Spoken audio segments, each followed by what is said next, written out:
Where were you on September 11th, 2001? I was at Whiteman Air Force Base, just getting off night shift. We had an exercise called Global Guardian. It was a nuclear readiness exercise where we went through all the procedures that it would take to generate aircraft with the B-2, get crews ready to practice going through the motions. It was part of our job there. I was the chief of targets at Whiteman on September 11th. I had just come home and I was getting ready to go to sleep, and something told me something wasn't right. And I listened, and normally at that time, the klaxons would go off on the base, the big, loud klaxons, and the crews would alert to the aircraft. Well, it didn't go off. And so all of a sudden the phone rang, and it was my boss.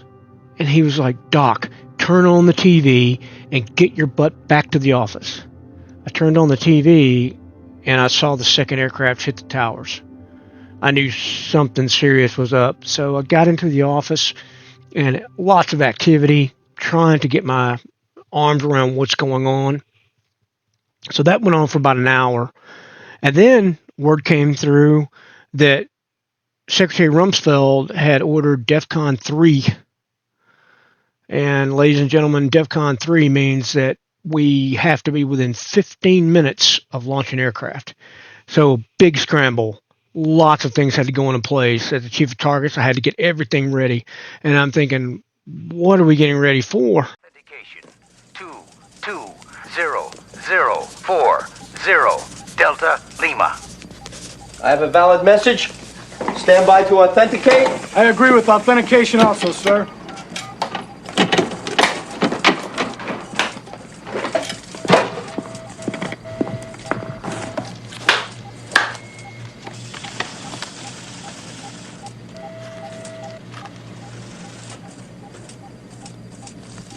Enter launch code. Entering launch code.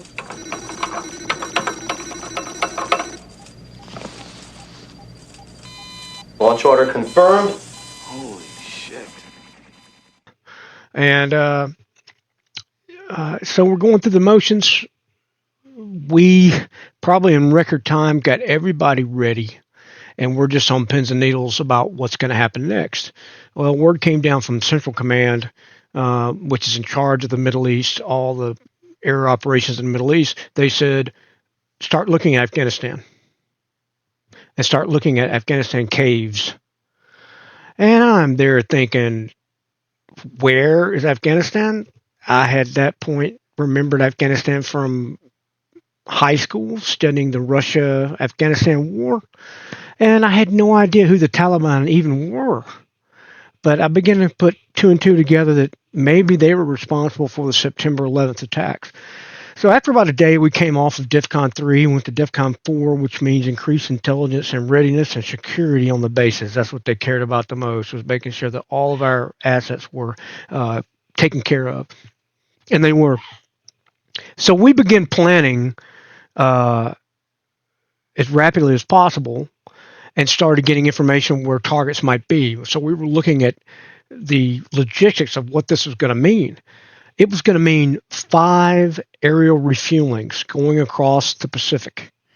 From Whiteman, hooking a corner at Diego Garcia, flying north into Afghanistan, doing the mission, and then coming out and recovering in Diego Garcia. And that recovery was going to be about an hour, and they would hot swap crews for fresh crews that were rested. And so on one of these missions, I forget exactly what day, it was a 44-hour total mission. That was the longest bombing mission in history, and the crews did outstanding. And I was proud to be part of that moment in history. Now, I will mention one person by name besides myself in this that deserves a lot of credit. And he's a visionary and a true airman, Colonel Jonathan George.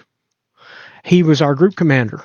Months before this happened, he had the vision that, we're probably going to do a global strike mission that involves long endurance.